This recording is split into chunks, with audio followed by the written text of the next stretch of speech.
네, 안녕하십니까. 용인 반도체 클러스터에 대해서 지속적으로 얘기를 한번 드리겠습니다. 지난 7월 용인 반도체 클러스터에 9.4조 원 투자라는 기사가 났습니다. AI 메모리 반도체 수요에 대응한다. 원산면 일대에 415만 제곱미터 규모, 내년 3월 착공, 27년 5월 준공 계획. 용인 원산 반도체 클러스터에 9.4조 원의 투자를 SK하이닉스가 이사회 결의를 통해서 확정했습니다. SK하이닉스가 26일 이사회 결의를 통해 용인 반도체 클러스터 첫 팹과 업무 시설을 건설하는 데 9조 4천억 원을 투자하기로 결정했다. SK하이닉스는 기존에 정해진 일정대로 용인 클러스터에 들어설 첫 팹을 내년 3월 착공해 27년 5월 준공할 계획이며, 이에 앞서 이사회의 투자 의사결정을 받은 것이다. 급증하고 있는 인공지능 메모리 반도체 수요에 적기 대응하기 위해 팹 건설에 만전을 기하겠다고 설명했다. SK하이닉스는 첫 팹 건설 이후 나머지 3개 팹도 순차적으로 완공해 용인 클러스터를 글로벌 AI 반도체 생산 거점으로 성장시킨다는 계획이다. SK하이닉스는 용인 첫 번째 팹에서 대표적인 AI 메모리인 HBM을 비롯한 차세대 D램을 생산할 예정입니다. 이사회에서 7월 달에 승인을 했습니다. SK하이닉스 반도체 1기 팹에 대한 승인을 했고, SK하이닉스 최첨단 반도체 생산기지 25년 3월 착공한다는 기사입니다. 산업통상부 장관이 2046년까지 120조 원을 투자해 총 4개의 팹을 구축합니다.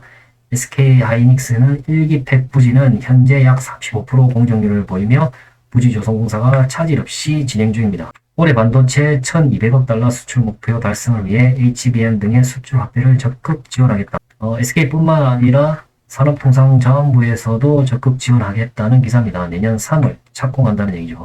SK 반도체 클러스터 일반 산단 2021년 가동준비 착작 전력구 관통식 열렸습니다.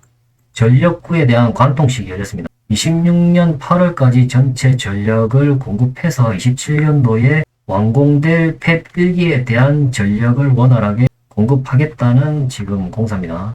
SK하이닉스가 122조 원을 투자해 용인 특례시 원산면 일대 부지 조성 중인 용인 반도체 클러스터 일반 산업단지 핵심 기반 시설인 전력 공급 시설 터널식 전력구 관통식이 지난달 30일 열렸다.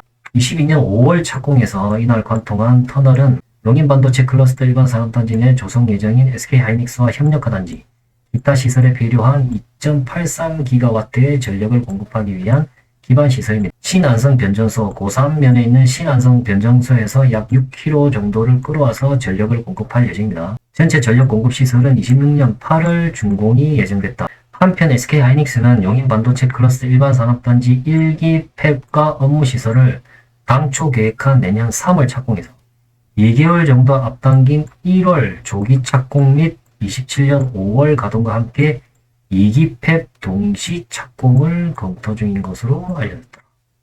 2기 팹을 동시 착공하게 되면 용인시뿐만 아니라 안성까지 난리가 날 거고, 향후에 2030년에 이동 남사 반도체까지 착공을 하게 되면 화성시까지 난리가 날 거고, 특히 안성시가 엄청난 수혜를 입을 것으로 얘기하지만, 일단은 1차적으로 용인시는 이동 남사, 원산, 배감까지 천지가 계획하는 그런 일이 벌어질 것입니다.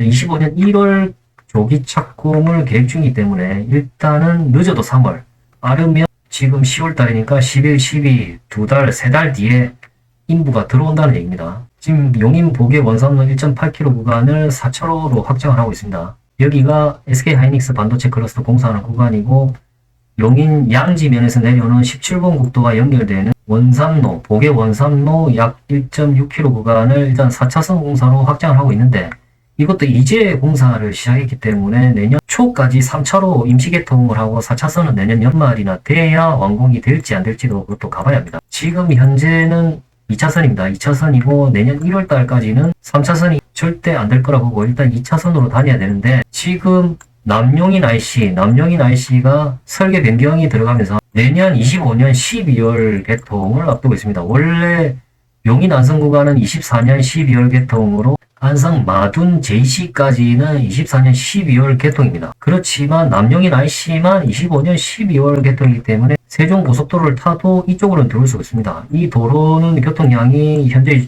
작을 거고, 지금 57번 국도를 타고 이쪽으로 들어오는, 그리고 보계 원산로를 타고 양지면에서 이쪽으로 들어오는, 그리고 318번 도로를 타고 안성이나 배감 쪽에서 이쪽으로 들어오는 라인. 그리고 안성 쪽에서 위로 올라오는 57번 국도. 이쪽으로 이렇게 전부 2차선 도로입니다. 2차선 도로이기 때문에 이 안쪽으로 차들이 정체되게 되면 셔틀버스도 다닐 수 없게 되고, 그리고 적재 차량, 공사 차량들이 다녀야 됩니다. 공사 차량. 여기가 다 정체가 되게 되면 공사 차량이 못 들어오면 공사를 할 수가 없겠죠. 헬기를 타고 들어올 수도 없고, 여기는 다 막아야 됩니다. 차가 들어올 수 없습니다. 차가 들어왔다 하면 완전 지옥이 될 겁니다. 아예 움직이지 못하는 주차장이 되어버릴 겁니다. 이걸 어떻게 해결해 나갈지 저도 잘 모르겠지만 제 생각은 이 도로 다 막아야 됩니다. 다 막고 셔틀버스하고 공사 차량만 진입하고 다 인증된 차량만 진입을 해야 되는데, 마을 주민도 있고 식당 장사하시는 분들도 있고, 그리고 오토바이나 킥보드, 전기자전거들이 다 지나가야 되기 때문에 차량을 막는다고 해도 교통이 마비가 될 것입니다. 어마어마하게 15,000명가량이 이 사방에서 들어오면 교통이 어마어마하게 막힐 것으로 예상합니다. 영인시가 국도 17호선에서 반도체 클러스터 일반 산업단지를 연결하는 간선 도로인 보계원삼로를 폭 35m 왕복 4차로로 확장 공사를 오는 25년 12월까지 완료. 12월까지 완료죠. 내년 초에 절대 완공을 못합니다. 두창리와 가재원리 1호 주요 진입로인데 지난해 실시계약 인가를 마치고 토지 보상 초기 단계, 그리고 지금은 공사를 하고 있습니다. 24년 초에 나온 기사이기 때문에 3월달에 나온 기사. SK 하이닉스가 27년 봄에 1기 팹을 가동하기 위해 내년 3월 팹 건설에 들어가며 하루 15,000명의 건설 근로자가 일하게 될 것으로 추정됩니다. 공사 차량도 빈번히 오갈 것이기 때문에 아주 많이 막힐 것으로 예상합니다. 현재 용인 반도체 클러스터 주요 연결 도로는 동쪽으로 보계원삼로, 지방도 318호, 보계원삼로, 지방도 318호 동쪽으로, 서쪽으로는 내년 말 개통 예정인 남영인 IC, 그리고 57번 국도가 있죠. 이쪽으로 올라가는 도로가 57호선 국도입니다. 남영인 IC와 이어지는 지방도 318호선과 신설 진입도로가 내년 중 건설될 예정이지만 개통이 12월로 1년 늦춰질 탓에 2차로인 이 도로를 내년 3월 3차로로 먼저 확장, 보계원삼로를 3차로 먼저 확장해서 혼잡을 줄인 다음 4차로 확장에 들어간다는 계획을 세웠다. 이 어마어마하게 지금 막히는데 3차로 확장한다고 교통이 해소되진 않겠죠. 먼저 확장을 안 하는 것보다 낫겠지만 일단은 3차로밖에 안 됩니다. 이상일 용인 특례시장이 보계원삼로 확장 공사 조속 추진 당부 24년 3월 기사입니다. 하이닉스가 내년 3월 1기 팹 착공할 때 교통 혼잡 없도록 대비를 해달라. 신속히 공사를 진행해주고 15,000명이 들어올 거니까 교통 혼잡을 방지해달라. 빨리 공사해달라. 기사에도 정확하게 나와 있습니다. 보계원삼로로 몰릴 것으로 시는 판단하고 있다. 왜냐하면 여기 보계원삼로로 몰릴 수밖에 없는 게 남영인 IC가 개통을 안 하기 때문에 이쪽으로 다 몰리겠죠. 그럼 왜 이쪽으로 다 몰릴 수밖에 없는 이유가 여기가 양지 IC를 통해 가지고 바로 들어올 수 있는 17번 국도이기 때문에 일로 다 흘러 들어올 수밖에 없습니다. 이쪽으로 들어오든지 내려가서 318번 도로를 타고 들어오든지 이쪽으로 흘러 들어오고 용담 수지를 통해 가지고 57번 국도를 이리로 이렇게 내려올 겁니다. 17번 국도에서 만나는 길입니다. 여기로 들어오고 여기로 들어오고 여기로 들어오고 이 세 개 도로로 같이 들어올 겁니다. 그러니까 여기서 만나는 이 지점들도 어마어마하게 교통이 마비가 될 것으로 예상이 되는 거죠. 보계원삼로로 일단은 전부 몰리고 이쪽 주변으로 숙소가 다 형성이 될 것으로 예상합니다. 지금 지방도 57호선도 확장 계획이 있고 318호선도 확장을 해야 되고 여기는 확장을 진행 중이고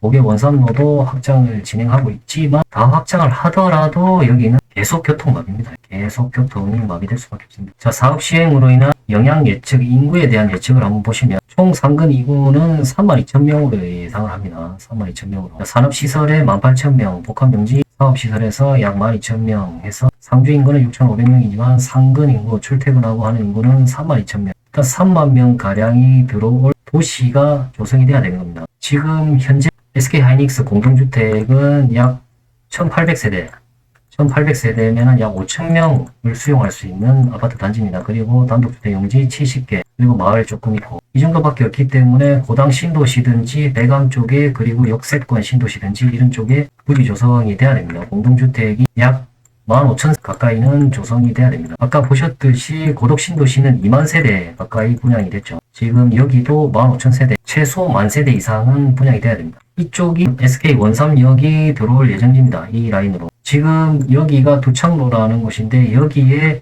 SK 가설 건축물 숙소가 예정이 되어 있습니다. 이쪽 근방으로 주차장도 예정이 되어 있고 어쨌든 이쪽 라인으로 다닐 수밖에 없다는 걸 알고 있기 때문에 이 북쪽으로 지금 숙소하고 가설건축, 그 다음에 주차장을 예상을 하고 있습니다. 여기서 이쪽으로 출퇴근을 기본적으로 숙소 생활하는 인원들은 할 예정이고, 이 라인으로 상가나 이런 것들이 조금 생길 것으로 예상합니다. 그리고 이거는 SK 1차 협력 업체나 본사 직원들의 숙소가 될 것 같고, 나머지 하청업체들은 따로 숙소를 잡아야 됩니다. 지금 여기는 원룸이 거의 없는 실정이고, 지금 짓고 있는데도 많이 없습니다. 여기가 백안면인데, 백안면에는 원룸이 많이 있지만 공실이 별로 없습니다. 이미 골프장만 하나, 둘, 셋, 넷, 5개나 있고, 골프장이나, 그리고 이 주변으로 오뚜기 등 물류창고들이 엄청나게 많이 들어와 있기 때문에, 이런 공장 시설의 인부들, 그리고 골프장 직원들이 다 거주를 하고 있기 때문에 공실이 남아 보는 상황도 아니고, 그리고 그렇다 해서 원룸이 지금 많이 지어 있는 것도 아닙니다. 거의 숙소가 전무하다고 보시면 됩니다. 지금부터 빨리 지어야 됩니다. 지금부터 빨리 짓는 대로 족족 하청업체들, 협력업체들이 매입을 하거나 임대를 얻거나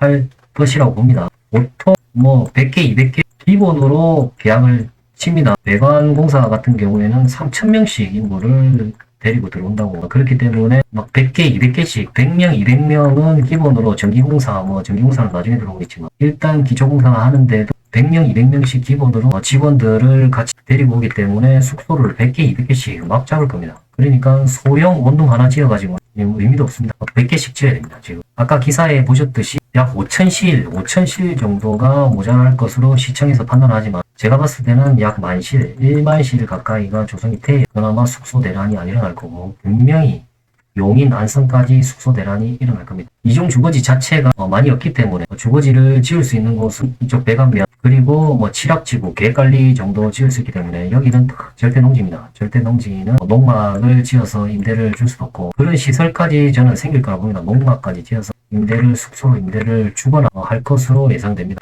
지금 이제부터 시작입니다. 이제부터 용인 원삼 하이닉스는 전 국민의 관심을 받는 투자처가 될 것입니다. 이쪽 라인으로 가는 백안면, 그리고 두창, 가지원리 이쪽, 그리고 도심 지역까지 숙소에 대한 기회를 보시면 됩니다.